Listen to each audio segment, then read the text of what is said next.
this is the story time of how I low-key smashed my car into a wall. Listen, there are some things that you need to know before we get into this story time. Number one, my sister and I, we shared this car. For some reason, it was like her pride and fucking joy. I'm like, okay, whatever. Like, it's just like a Honda Civic, but like, whatever. But my sister would always be like, that's my car, that's my car. And I'm like, weird, because it's parked in my building, and mom says that it's mine too. Second thing that you need to know, I absolutely hate it. Really? I hated driving. It gave me such bad anxiety. I always was like, I'm gonna crash. I don't know. It just gave me a lot of anxiety. So I rarely did it. And I buried this like memory so deep in my brain. I didn't even remember it happened until my Snapchat memories came up today. And I was like, oh my God, I smashed into a wall. So I had just dropped my podcast merch, which I was like so excited. So imagine me, I'm in like the most excited mood I've ever been in, like feeling genuine happiness probably in the first time within like 6 months. But I needed to go grocery shopping, had to go to H Mart because like I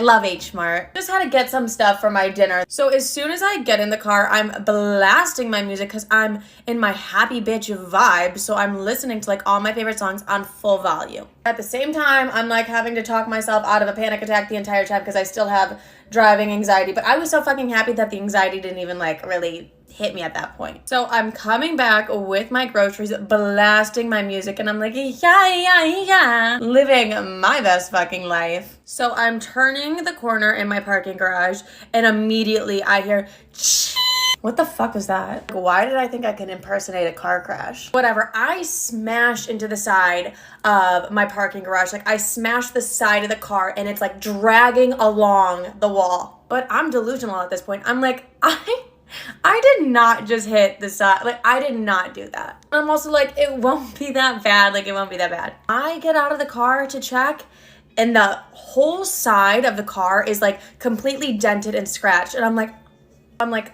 fuck, my sister's going to kill me. Like, I just don't want to tell my sister whatsoever. But she'll be, like, so fucking pissed. Like, she's just gonna be so mad. I'm like, wait, her roommate also used the car this past weekend, and my sister hasn't seen the car since. Go to part two. Whatever, I just smashed the car, and I remember that my sister's roommate had been driving the car as well. So I'm like, I'm gonna blame it on her and be like, whoa, what the fuck? She didn't tell us that she smashed the car? Like, she must have forgot. Like, that's so fucked up. And you're probably watching this like, Livy, you should probably just take accountability. Like, it's not that big of a deal.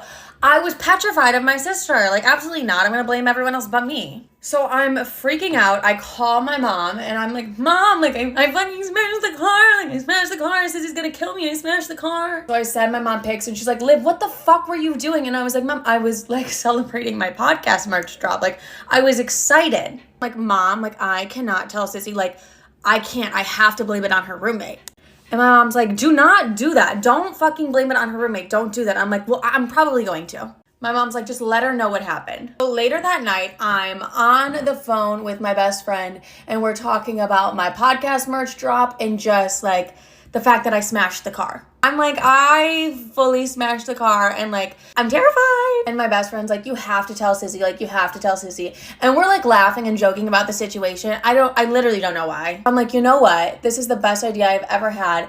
I'm going to add my sister to the FaceTime call that we're in because she's not gonna make that big of a scene if you're on the phone as well. I was so fucking wrong. You know what? I'll admit right now, I didn't handle this the best way that I could have. I get her on the FaceTime and I'm like, Sissy, something really bad happened. And I'm saying it just like that because I was in like a happy mood. Remember, I was happy girl vibes. My best friend's laughing, which makes this situation 20 times worse. And my sister's like, what? Like, what happened? So I'm like, Sissy, I went to use the car today and like there was a ginormous dent in the side of the car. And like, I'm not sure if there was like a weird hit and run or like maybe your roommate crashed and didn't tell us. And my sister's like, what the fuck are you talking about? Like, what are you talking about? And I started feeling guilty because like I really do love her roommate. So I was like, I can't throw her under the bus. And then I'm like, okay, fine, Sissy. I low-key smashed the car into the wall. Like the wall came out of nowhere. What was I supposed to do? Like I didn't even see the wall. And she's pissed. She's livid.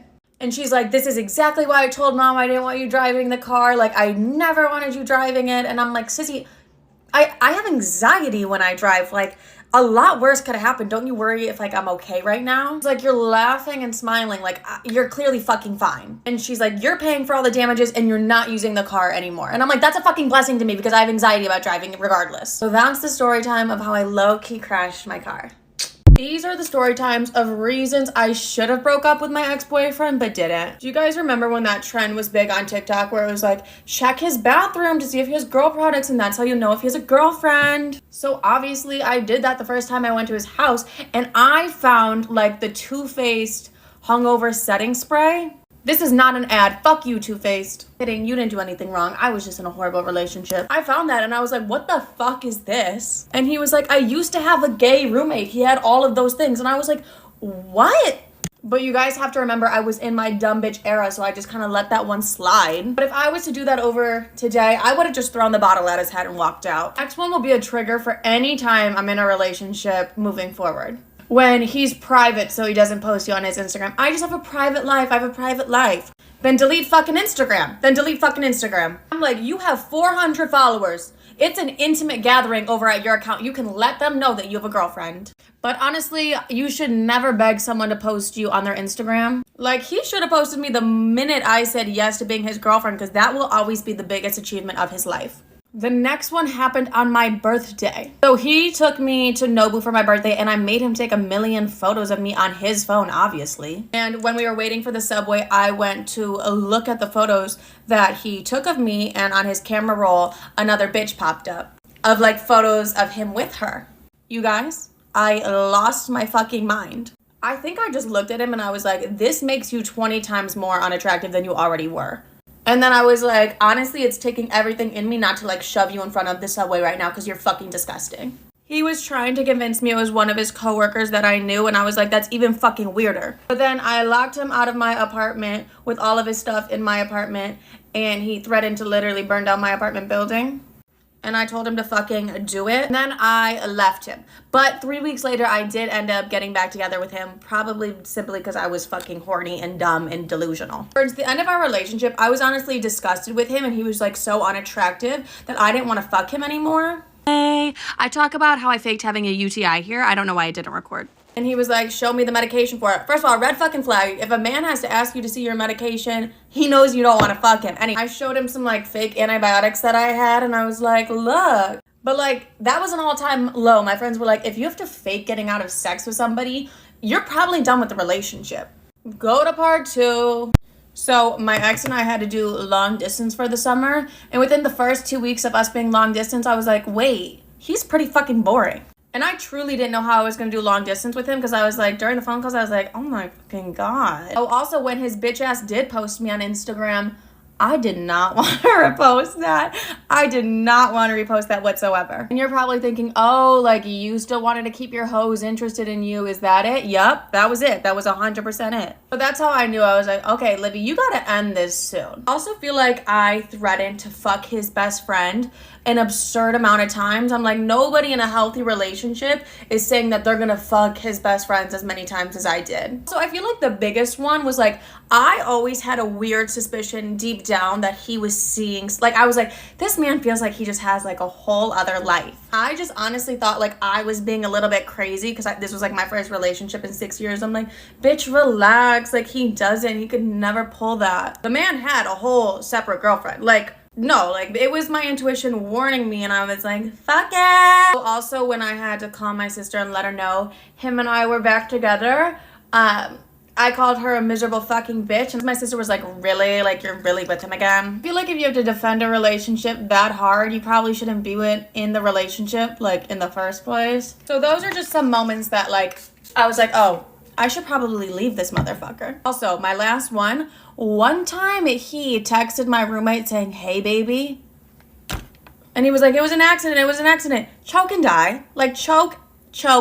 And my roommate, like, hated him. So she was like, what the fuck is this? And I'm like, I don't know. I'm a bad guy for getting my daughter an apartment instead of letting her move back in. My daughter got married 3 years ago and has 2 children. Recently, her husband revealed that he's been cheating on her and is leaving her for another woman. They rented a house together, but due to my daughter having no credit at the time of moving in, his name is on the lease, giving her 30 days to move out. My daughter is understandably distraught, and I've been trying to do all I can to help her. She asked if she can move in with me, explained that she have the kids every other week, and has assured me that she is not looking for childcare. She even offered to pay rent and chip in for groceries. Now, I always raised my kids to be independent, and I didn't kick them out at 18, but I did encourage them to start doing things on their own. My daughter moved out at 19 with her soon-to-be ex. My sons are in college and plan to move out after graduating. I asked my daughter how her credit score was, and she said that she could reasonably rent, offered to pay the first and last month's deposit, along with 6 months of rent. Said it's not about the money, she just wants emotional support. Told her I could do that with her living at her own place. Started to cry and just said that she needs her mom right now, and I told her that she's gonna be okay. Sons are pissed at me and say I have enough room for her, and they called me heartless. So am I